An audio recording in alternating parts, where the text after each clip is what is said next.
어느 날 갑작스레 아빠가 심근경색으로 돌아가셨습니다. 전날까지만 해도 분명히 아무 증상도 없었던 것 같은데 마른 하늘의 날벼락도 아니고 왜 우리 아빠에게 그러한 일이 생겼는지 하늘이 원망스럽기만 했습니다. 세상의 가족이라고는 우리 네 식구가 전부였는데 항상 든든하게 우리를 지켜주시던 아빠가 우리 옆에 없다는 것이 도저히 믿기지가 않았어요. 우리 아빠는 세상에 이런 사람이 또 있나 싶을 정도로 정말 좋은 분이셨거든요. 그렇기에 많은 분들이 문상을 와주셨습니다. 장례식장에서 눈물을 머금으며 제가 엄마에게 물었어요. 엄마, 그래도 할머니한테는 연락해야 하지 않아? 그렇잖아도 엄마가 연락드렸어. 그래도 부모인데 와봐야 하는 게 맞는 거지. 그럼 지금 오시는 중이겠네? 그런데 설마 아빠 장례식장인데 와서 난리치는 건 아니겠지? 제 물음에 엄마는 그저 넋이 나간 사람 마냥 아빠 영정사진만 바라볼 뿐이었어요. 생전에 아빠는 항상 엄마를 걱정하곤 하셨는데요. 엄마는 아빠를 만나서 결혼을 하고 난 뒤에 평생토록 살림만 하고 지내셨거든요. 거기다 착해도 너무 착했기에 그런 엄마를 이용해 먹으려는 사람들도 참 많았어요. 특히나 아빠 본가 가족들이 항상 엄마를 무시하곤 했다고 합니다. 우리 아빠는 젊을 때부터 시장에서 일을 했다고 합니다. 생선이나 과일, 그릇, 그리고 신발까지 돈이 될 만한 건 안 팔아본 것이 없다고 할 정도로 악착같이 장사해서 돈을 버셨다고 해요. 그래도 사업 수완이 있었던 것인지 장사로 성공해서 꽤 많은 돈을 벌었다고 했습니다. 본가에서 둘째이던 아빠는 본가 가족들에 대한 애착이 별로 없었어요. 언젠가 아빠한테 들어보니 할머니가 아빠를 그렇게 차별했다고 했거든요. 단지 돌아가신 증조 할머니를 많이 닮았다는 이유만으로 그랬다고 하네요. 어찌나 구박을 했던지 아빠가 본가 가족들이라고 하면 고개를 절레절레 흔들 정도였으니까요. 그러다가 부모님이 결혼하고 나서 아빠의 장사가 승승장구했고 우리 가족이 잘 사는 것을 본 할머니가 아빠에게 잘해주는 척을 했다고 하네요. 제가 알기론 그러면서 꽤 많은 돈을 가져갔다고 들었습니다. 그런데 문제는 할머니가 우리 엄마를 그렇게 못마땅해 했다고 합니다. 엄마가 부모도 없이 어렵게 자랐다는 게 그 이유였다고 하는데요. 엄마가 편히 사는 걸 꼴보기 싫어하셨다고 합니다. 네 주제에 이렇게 잘 먹고 잘 사는 거 감사하게 생각하고 살아라. 우리 아들이 아니면 네가 이렇게 살 수가 있었겠느냐? 우리 아들이나 되니까 너 같은 고아랑 결혼한 거지. 사실 네가 뭐 하나 볼 것도 없잖니. 죄송합니다. 정말 죄송합니다. 할머니의 구박에도 엄마는 그저 죄송하다는 말만을 반복할 뿐이었다고 하네요. 차라리 엄마가 뭐 화내기라도 했다면 아빠도 가족들과 연까지 끊고 살지는 않았을 텐데 그저 착하기만 한 엄마를 지켜야 한다는 생각으로 본가 가족들과 연을 끊었다고 했어요. 그렇게 우리 아빠는 아빠의 본가 가족들과 연을 끊고 살아야만 했습니다. 거기다 아빠가 돈을 많이 벌기 시작하면서 시시때때로 본가 가족들이 돈을 요구하며 힘들게 했다고 하거든요. 특히나 할머니는 갖은 핑계를 대며 우리 부모님께 돈을 빼앗아가다시피 해서는 큰아빠 부부에게 가져다 줬다고 했으니까요. 그런데 그렇게 해서 큰아빠, 큰엄마가 할머니한테 잘하는 것도 아니었다는데 마치 할머니에게는 큰아빠 부부만이 존재하는 것처럼 돈이 생길 때마다 다 가져다 주곤 했다네요. 아무튼 우리는 그러한 이유로 친가 가족들과 일절 연락을 하지 않고 있었어요. 오죽했으면 어린 시절에는 아빠에게 가족이 없다고 알고 있었을 정도였으니까요. 그랬던 친가 가족들을 아빠의 장례식장에서 다시 마주하게 되었습니다. 적어도 아빠의 엄마인 할머니한테는 알려야 했으니까요. 엄마는 그게 최소한의 사람의 도리라고 말했었거든요. 하지만 그렇게 마주한 친가 가족들은 하나도 변한 게 없었는데요. 장례식장에서 엄마를 보자마자 몰아붙이기 시작했습니다. 특히나 장례식장을 들어서던 할머니가 아빠의 영정사진을 확인하고는 쓰러지듯 털썩 주저앉아서는 장례식장에 떠내려가라 큰 소리로 통곡을 하기 시작했어요. 아니, 네가 왜 거기 있느냐 말이야. 부모 형제랑 영까지 끊고 살았으면 잘 살았어야지. 이게 뭔 일이냐 말이야. 이게 다 저거 때문이다. 저거한테 재수 온 붙어서 우리 아들이 먼저 간 거야. 이게 다 너 때문이란 말이야. 그러게 그때 우리가 결혼 반대했을 때 네가 우리 아들이랑 헤어졌으면 이런 일도 없었을 거 아니야. 천하의 못된 것아. 네가 여기가 어디라고 뻔뻔하게 얼굴을 들고 서 있어. 당장 나가. 당장 나가란 말이야. 할머니가 엄마 상복을 마구마구 잡아 끌며 소리를 질러댔어요. 그 모습을 보며 제가 할머니의 손을 확 뿌리쳐 버렸는데요. 딱 보니 네가 저거 딸인가 보구나. 우리 엄마는 아무 잘못 없으니까 그만하세요. 이게 어디서 버릇없이 어른한테 대들어? 하긴 뭐 그 애미의 그 딸이니 뭘 배우고 잘 알겠어. 이러려고 여기 오신 거면 그냥 가세요. 뭐가 어쩌고 어째? 그게 처음 본 네 할미한테 한 소리냐? 그동안 내가 내 아들이랑 왜 연을 끊고 살았는데 그게 다 저 인간 때문이란 말이야. 근데 할미한테 말본새가 그게 뭐냐? 소란 피우실 거면 그냥 나가세요. 지금 제 동생 놀란 거 안 보이세요? 제가 엄마 앞을 가로막으며 할머니께 단호하게 말했어요. 그 순간 할머니가 곁눈질로 엄마 뒤에 서 있던 동생을 빤히 바라보았는데요. 그래도 꼴의 아들은 낳았네 그래? 아주 잘 됐네. 우리 장남한테 딸만 있는데 이렇게 된 마당에 쟤를 우리 장남 호적에 올려야겠구나. 아니, 제 동생을 큰아빠 호적에 왜 올려요? 이상한 소리 하지 마시고 그만 가보세요. 니들은 잘 모르는 모양인데 아들이 먼저 세상을 떠나면 부모가 모든 재산을 가져갈 수 있는 거야. 그러니까 내가 네 아빠 재산을 가져갈 수 있다 그 말이다. 그런 게 어딨어요. 우리 엄마가 있는데. 니들이 아직 잘 모르나 본데 니나 엄마한테는 자격이 없어. 원래 법이라는 게 그래. 그리고 저 꼴통이 키우는 것보다는 우리 장남이 키우는 게 훨씬 나을 거고 이래봬도 우리 장남 내외가 둘 다 대학까지 나왔다 그 말이야. 그니까 넌 네 딸 데리고 조용히 몸만 나가거라. 손자는 우리가 알아서 키울 테니까. 사실 지금껏 우리 아들 덕에 잘 먹고 잘 사는 것만 해도 고마워해야 할 일 아니냐. 양심이 있으면 네가 알아서 나가야 할 거 아니야. 할머니가 엄마를 있는 대로 노려보며 큰 소리로 말했어요. 그 순간 엄마가 할머니 앞에 무릎을 꿇었어요. 어머님, 제발 애들이랑 저랑 먹고 살게만 해주세요. 웃기는 소리 하고 있네. 네가 뭐 배운 게 있어? 뭘 할 줄 아는 게 있어? 이왕 이렇게 된 김에 대학 나온 우리 장남 내외가 키우는 게 맞다. 아무래도 대학 나온 사람들이 훨씬 잘 키우겠지. 어리버리한 네가 아범도 없이 어떻게 애를 키우겠어? 할머니의 말에 엄마가 덜덜 떨면서 눈물까지 흘리고 있었는데요. 그런 엄마를 보며 할머니 얼굴이 더욱 기고만장해져 있었어요. 그리고 그런 할머니 뒤에 큰아빠 부부와 고모부가 팔짱을 낀 채 서 있었습니다. 친가 가족들을 보며 정말 기가 막혔기에 제가 사람들을 노려보고 있었는데요. 점점 장례식장이 소란스러워지기 시작했습니다. 뭐야, 저 사람들이 시댁 가족들인가 보구만. 시어머니랑 며느리 사이가 아무리 안 좋아도 그렇지 어쩌면 저럴 수가 있어. 뭔 일 나기 전에 누가 가서 말려야 하는 거 아니야? 그러게 말이야. 저 시어머니 눈매가 보통이 아니네. 살기가 가득해 보이는구만. 근데 저러다 자식이랑 남겨진 재산 전부 시어머니한테 다 빼앗기는 거 아니야? 다들 놀란 채 한마디씩 하고 있었어요. 그런데 그 순간 아빠 친구 두 분이 우리에게 걸어왔어요. 안녕하세요. 저는 상철이 친구입니다. 어머니께서 많이 화가 나신 건 알겠는데 가족분들이 지금 여기서 그러고 계시면 떠난 사람한테 예의가 아닌 것 같네요. 조금만 진정해 주시겠어요? 지금 재수 씨도 많이 놀라 있어서요.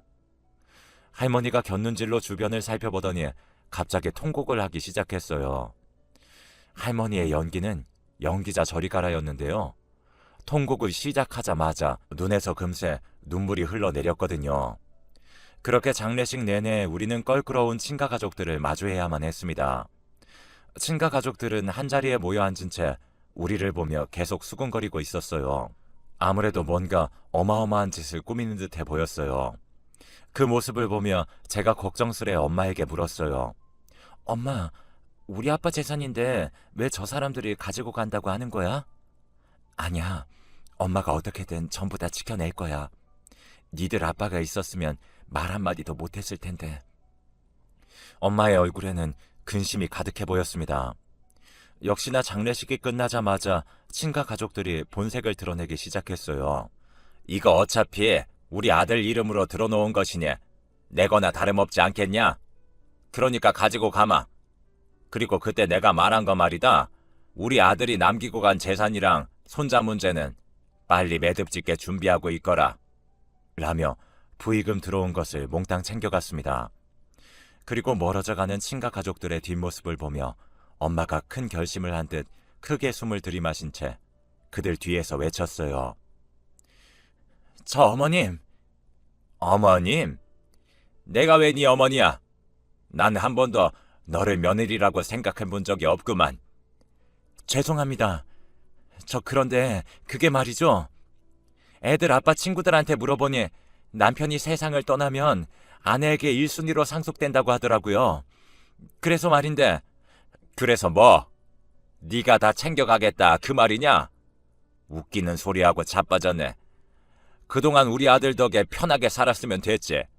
이제 와서 돈 욕심이 난다 그 말이냐?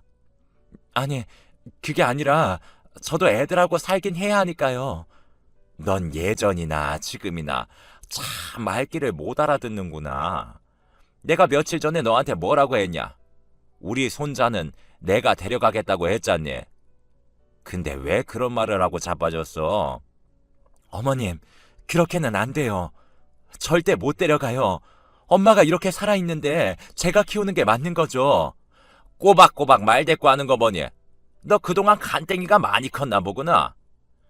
안 된다는 소리 하지 말고 이번 달 안으로 다 정리할 생각해. 할머니가 엄마를 밀쳐버리고는 나가버렸습니다.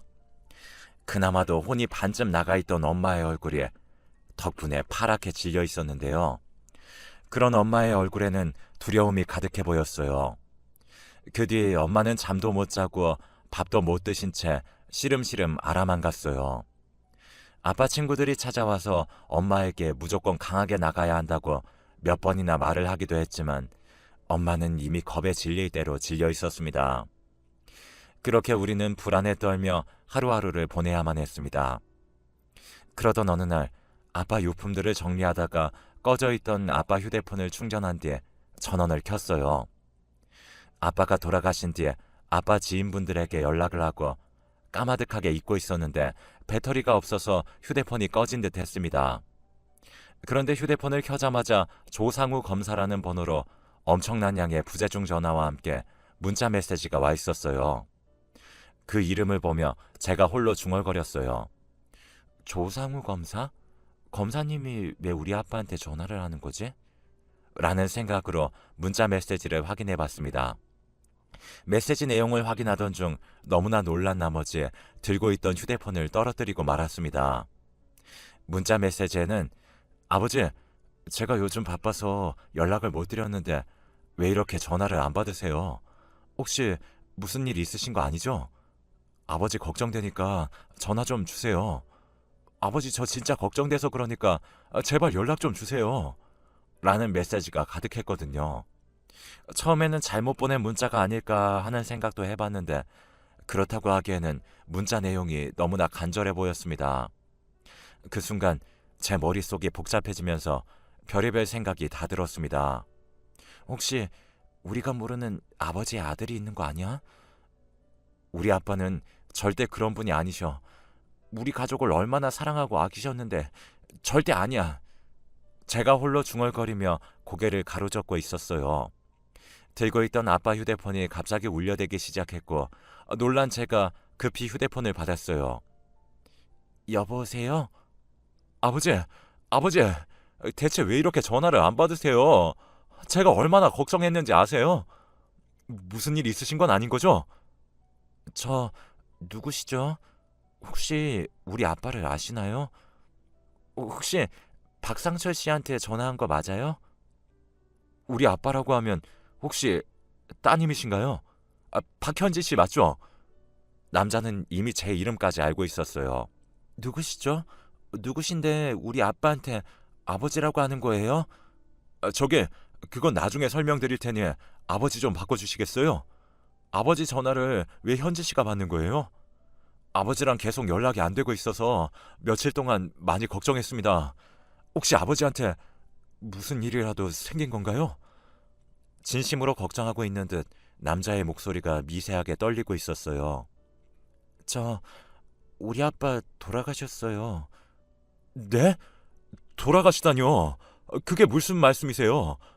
거짓말이죠? 지금 저한테 거짓말 하시는 거죠? 당장 아버지 바꿔주세요. 많이 놀랐던 모양인지 남자의 목소리가 다시 떨리고 있었어요. 사실이에요. 돌아가셨어요. 이미 장례식도 다 끝났고요. 아니, 어떻게 그럴 수가 있습니까? 그럼 제가 아버지 장례식도 못 챙겼다 그 말인 거잖아요. 아버지 죄송합니다. 아버지 죄송해요. 전화기 너머에서 남자가 숨죽여 흐느끼고 있었습니다. 저 근데 누구시죠? 왜 우리 아빠한테 아버지라고 부르시는 거예요? 저기 현지 씨, 제가 지금 집으로 가겠습니다. 연락이 안 됐을 때 바로 찾아갔어야 했는데. 남자는 휴대폰을 든 채 한동안 흐느끼기만 했습니다. 잠시 뒤 눈물을 멈춘 남자가 다시 말을 이어나갔습니다. 제가 지금 바로 가겠습니다. 현지 씨의 사모님께 너무나 죄송합니다. 눈물 가득한 목소리로 말을 하던 남자가 그제서야 전화를 끊었어요. 하지만 저는 정신이 아득하기만 했습니다. 그도 그랬던 것이 그때 당시 제가 대학교 1학년이었는데요. 한꺼번에 너무나 많은 일이 일어났으니 정신이 반쯤 나갈 수밖에요. 그렇게 제가 안방으로 가서 엄마에게 물었어요. 엄마, 혹시 말이야, 조상우라는 사람 알아? 조상우? 그게 누군데? 아빠 휴대폰에 조상우 검사라고 되어 있던데 혹시 아는 사람이야? 조상우 검사? 아, 조상우 검사. 엄마의 눈빛은 초점이 없어 보였어요. 며칠 동안 잠을 못 주무시고 계셨기에 더 그랬던 것 같습니다. 거기다 친가 가족들이 하루가 멀다 하고 쫓아와서는 집안을 쑥대밭으로 만들어 놓곤 했거든요. 그랬으니 엄마가 정신줄을 놓을 수밖에 없었어요. 하지만 엄마는 그 여리디 여린 마음으로 그런 친가 가족들에게 우리를 지켜내기 위해 많은 노력을 하셨어요. 처음으로 친가 가족들에게 나가라고 소리까지 질렀을 정도였으니까요. 동생과 저는 엄마가 그토록 화를 내는 모습을 처음 봤던 것 같습니다. 물론 대학생이던 저도 엄마 옆에서 친가 가족들을 봐왔었지만 막무가내인 친가 가족들 앞에서 하루하루 지쳐갈 수밖에 없었습니다. 그런 와중에 기억이 나는 건지 엄마가 홀로 중얼거리셨어요. 알지. 조상우도 네 아빠 아들이야. 그러고 보니 상우한테 연락도 못했구나. 뭐? 아들? 엄마 그게 무슨 말이야? 아들이라니. 그럼 아빠한테 숨겨둔 자식이라도 있었단 말이야? 숨겨둔 자식은 아니고 그냥 있어. 네 아빠 아들. 엄마가 다시 중얼거리다가 자리에 누운 채 입을 다물어 버렸어요. 그런 엄마에게 뭔가를 물어본다는 것조차 무리라는 생각이 들었기에 홀로 거실에 앉아 아빠 휴대폰만 뚫어져라 바라보고 있었는데요. 잠시 후 초인종이 울렸고 인터폰을 보니 얼마나 울었던 것인지 눈이 퉁퉁 부은 한 남자가 서 있었어요. 저게 혹시 아까 전화 주셨던... 예, 제가 조상우입니다.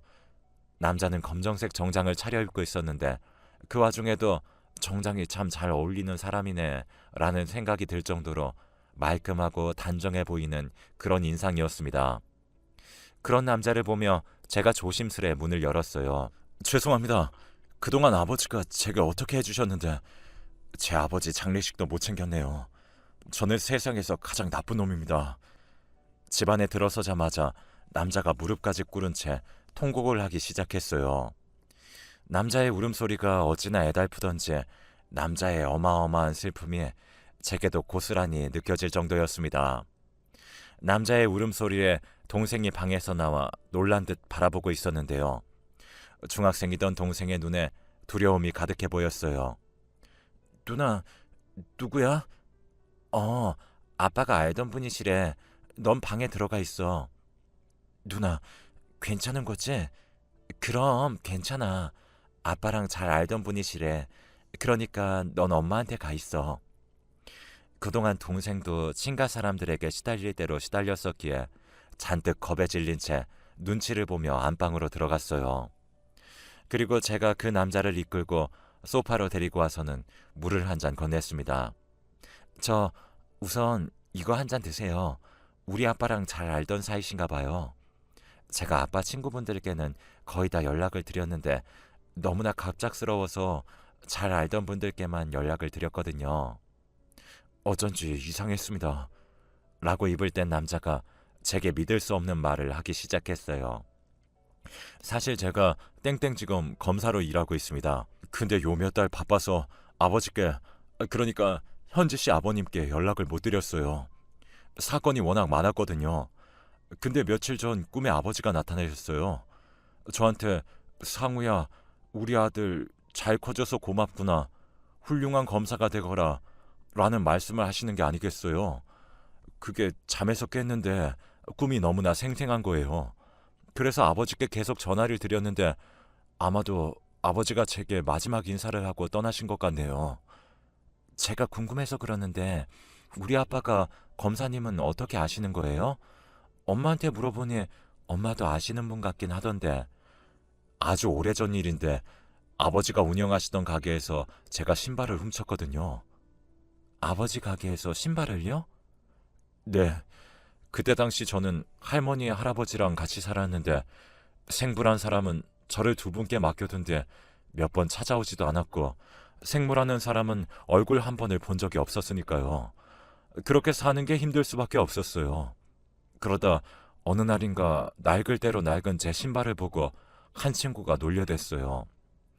하지만 집안 형편을 뻔히 알고 있었기에 할머니, 할아버지께 신발을 사달라는 말도 못하고 있었거든요. 그렇게 잔뜩 화가 난 채 날 낳아준 부모를 원망하며 거리를 배회하다가 현지 씨 아버님 가게를 지나게 되었어요. 그때 가게 안에 사람이 꽤 많이 있었는데 제가 그만 나쁜 마음을 먹고 말았습니다. 몰래 운동화 한 개를 가지고 나와도 아무도 눈치를 못 챌 것 같았거든요. 그렇게 가게 안으로 들어가서 이리저리 눈치를 보다가 운동화 하나를 집어서 가게 안을 빠져나오려고 했는데 현지 씨 아버님께서 이미 다 보고 계셨다는 듯이 제 팔을 꽉 붙잡았어요. 그때 생각이 나는지 말을 하던 남자가 잠시 말을 멈추고는 긴 한숨을 내쉬었어요. 그리고 남자가 그때 상황을 자세히 말해줬는데요. 고등학생이던 남자의 팔을 꽉 잡은 아빠가 남자를 데리고 창고 같은 곳으로 데려갔다고 합니다. 아빠의 손에 이끌려가던 남자의 머릿속에 복잡하기만 했다는데요. 경찰서에 가게 되면 우리 할머니, 할아버지 불쌍해서 어쩌지? 라는 생각부터 학교에까지 다 알려지겠지? 라는 생각까지 별의별 생각이 다 들더랍니다. 그런데 창고로 남자를 데리고 들어갔던 아빠가 한동안 남자의 낡은 신발을 뚫어져라 바라보다가 너 신발 사이즈가 어떻게 되냐? 라고 묻더라고 합니다. 몰라요. 이놈아, 그럼 신발 사이즈도 모르고 그냥 막 들고 가려고 했어? 잠깐만 기다려봐. 아빠가 남자의 발을 유심히 바라보다가 신발 몇 개를 꺼내들었어요. 자, 이거 신어봐라. 이걸요? 아이고, 신어보라면 그냥 신어봐. 아빠가 남자에게 억지로 신발을 신겼다고 합니다. 이게 딱 맞는구나. 잠깐만 기다려봐라. 그리고 이것도 가져가거라. 저는 돈이 없는데요. 괜찮아. 너도 봤다시피 오늘 아저씨네 가게 장사 엄청 잘 됐거든. 그냥 받아둬라. 그 대신 너 나랑 약속 하나만 하자. 앞으로는 절대 이런 짓 하지 않겠다고 말이야. 남자가 말이야, 자존심을 지킬 줄 알아야지. 도둑질이 뭐냐 이놈아. 얼굴은 멀쩡하게 생겨서는. 그 말에 남자가 흐느껴 울기 시작했다는데요. 뭐야, 거기다 울보구만. 울보, 너 밥은 먹었어? 가자. 나도 아직 저녁 안 먹었는데 같이 국밥 한 그릇 먹자꾸나. 저 앞에 저 국밥이 아주 기가 막히거든. 그렇게 아빠가 남자를 끌고 국밥집에 들어가서 국밥까지 한 그릇 먹여서 보냈다고 하는데, 남자를 보내기 전 아빠가 한마디를 더 하셨다고 하네요. 너 앞으로 배고프고 그러면 어디서 이상한 짓 하지 말고 이 아저씨 찾아와야 해. 알겠냐? 이건 사나이 대 사나이 약속이야. 라며 큰 소리로 말씀하셨다고 하네요. 그 뒤에도 남자가 아빠 가게에서 어슬렁거리고 있으면 아빠가 나와서는 가자. 그렇잖아도 너 올 때까지 기다리고 있었어. 라며 남자를 데리고 국밥집을 향했다고 합니다. 그런데 어느 날은 국밥집에 들어선 아빠를 보며 국밥집 사장님이 놀라서 물었다는데요. 박 사장, 조금 전에 밥 먹고 갔는데 왜 또 왔어? 오늘은 계속 배가 고프네요. 여기 국밥 2그릇만 주세요. 그렇게 아빠와 남자의 인연이 시작되었다고 합니다. 그 뒤로도 아빠는 남자를 계속해서 챙겼다고 하는데요. 현주 씨 아버님께서 제게 공부하라고 잔소리를 그렇게 하셨어요. 그런데 저는 그 잔소리가 그렇게 좋을 수가 없었습니다. 그때까지 누구 하나 저한테 공부하라고 말해주던 사람이 없었으니까요. 저는 지금껏 현지 씨 아버님을 제 아버지라고 생각하고 살았어요. 아버지 역시 저를 아들이라고 생각해 주셨고요. 현지 씨는 잘 모르겠지만 아버지께서 제 학비도 많이 도와주셨어요. 그렇게 미친 듯이 공부해서 결국 검사까지 됐고 말이죠. 근데 그렇게 해서 검사가 됐는데 아버지 장례식도 못 지키는 불효자가 됐네요. 남자는 다시 흐느끼기 시작했습니다. 그런 남자와 제가 서로를 붙들고 얼마나 눈물을 흘렸는지 모르겠습니다. 아마도 아빠가 이승을 떠나기 전 마지막으로 인사를 하고 싶었던 게 아니었나 싶었거든요. 검사님 말로는 평소 아빠가 우리 가족을 참 많이 걱정했다고 했어요. 현지 씨도 잘 알다시피 사모님께서 워낙 여리고 마음이 약한 분이잖아요. 그래서 아버지께서 걱정이 많으셨어요. 가끔 아버지와 단둘이 술이라도 한잔 마시는 날이면 혼자 나중에 아버지한테 무슨 일이 생기거나 하면 저한테 가족들 좀 챙겨달라고 신신당부까지 하셨어요.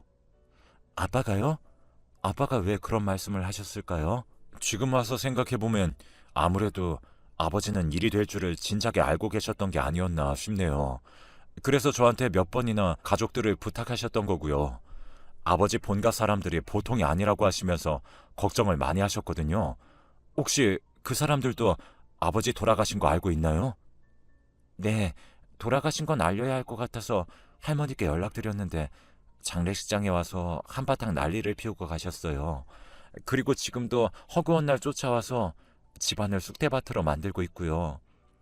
그렇다고 아빠가 돌아가셨는데 할머니한테 연락을 안 드릴 수도 없었고요. 근데 그 모습을 보니 괜히 연락한 게 아닌가 싶은 생각까지 들더라고요. 물론 아버지 재산 얘기도 하셨겠죠? 네, 맞아요. 어떻게 하셨어요? 그것도 아버지께서 이미 다 말씀해 주셨거든요. 분명히 재산 보고 달려들 거다라고 말입니다. 그 순간 검사님의 눈빛에 매섭게 변해 있었어요. 그리고 그 뒤에 많은 것이 변하기 시작했어요. 검사님이 친가 가족들을 만나서 다 해결해 줬거든요. 그렇게 며칠 뒤 검사님과 저만 친가 사람들을 만나러 나갔습니다. 할머니와 큰아버지 그리고 고모까지 작정을 하고 카페로 들어섰습니다. 제 옆에 앉아있던 검사님을 보던 친가 사람들의 눈동자가 잠시 흔들리고 있었어요. 댁은 누구요? 잔뜩 경계를 하던 할머니가 물었어요. 저는 모지검의 조상우 검사입니다. 그러니까 간단하게 설명하자면 여기 박현지 씨 가족들의 후견인 정도로 생각해 주시면 될 것 같습니다. 뭐야, 검사? 그러니까 당신이 뉴스 같은 데서 보던 그런 검사란 말이요? 웃기는 소리 하고 있네. 우리 상철이가 고등학교도 겨우 나왔는데 검사랑 알고 지낸다고? 거짓말 하지 말어. 감히 내 눈을 속이려고 들어? 이 사기꾼 놈아. 큰아버지란 사람이 검사에게 삿대질을 하고 있었지만 검사님은 눈 하나 깜빡하지 않은 채 말을 이어나갔습니다. 그럼 제 소개는 여기까지 하고 본론으로 들어가겠습니다. 제가 여기 현지 씨한테 듣기로는 고인이 남기신 재산을 본가 가족들이 가져가야 한다고 했다고 하더라고요. 말도 안 되는 소리에 도장을 찍으라고 강요까지 하면서 말이죠. 그럼 당연하지. 박상철이 내 아들인데 엄마인 내가 가져가는 게 당연한 거지. 쟤들 엄마가 다른 남자 만나서 재혼이라도 하게 되면 우리 손주들은 낙동강 오리알 신세가 되는데 그걸 내가 보고만 있으란 말이야? 아니죠. 법적으로 본다면 고인의 아내분이 상속받는 게 맞는 겁니다. 아실 만한 분들이 왜 그러는 겁니까? 그러니까 본가 가족들에게는 아무런 권한이 없다. 그 말입니다. 뭐가 어쩌고 어째?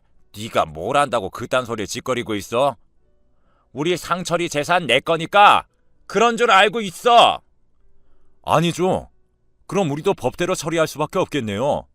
제가 잘 아는 변호사가 있는데 그분한테 연락해 놓겠습니다.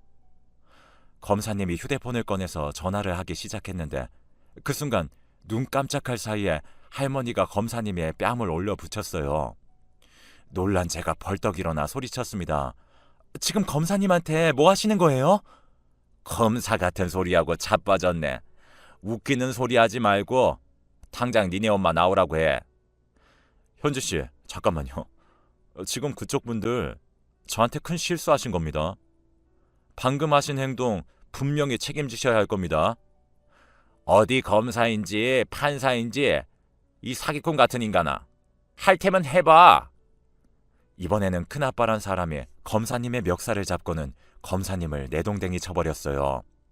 그런데 검사님은 아무런 대응도 하지 않았는데요.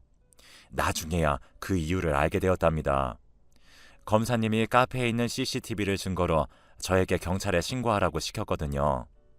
결국 친가 사람들은 모두 경찰서로 가게 되었고 검사님이 진짜 검사인 것을 뒤늦게 알게 되고는 손이 발이 되도록 빌어대며 합의를 해달라고 했어요. 하지만 검사님은 절대 합의를 해주지 않았습니다. 그랬더니 할머니가 엄마에게 전화를 해서는 내가 잘못했다. 부디 그 검사님한테 합의 좀 해달라고 해보렴. 내가 이렇게 부탁하마. 라며 빌어댔다고 하네요. 그런 할머니의 말에 엄마가 안절부절 못한 채 어쩔 줄을 몰라 했는데요. 저런 사람들은 절대 변하지 않습니다. 지금 합의해주면 앞으로 또 찾아와서 힘들게 할 거예요. 저는 절대 합의해줄 생각 없습니다. 이 깁스가 어찌나 고마운지 모르겠네요. 깁스를 한 팔을 보며 검사님이 미소를 짓고 있었어요. 사실 그날 큰아빠한테 내동댕이 쳐지는 바람에 검사님이 바닥을 잘못 짚어서 팔에 금까지 갔었거든요. 그 뒤 친가 사람들이 난리가 난 건 말할 것도 없었고요. 결국 얼마 뒤에 큰아빠는 재판에서 징역 6개월에 집행유예 2년을 선고받았다고 하는데요. 참 씁쓸하기만 하더군요. 그 뒤로 친가 사람들은 저희에게 일절 전화도 하지 않았고 오히려 검사님과 다시 마주칠까봐 노심초사하고 있다는 소리만 들었습니다. 그렇게 저는 대학을 졸업하고 취업까지 하게 되었는데요. 그 뒤에도 검사님은 우리 가족들을 항상 챙겨줬어요. 자주 만나서 식사도 하고 즐거운 시간을 보냈으니까요. 그리고 여러분들 놀라지 마세요.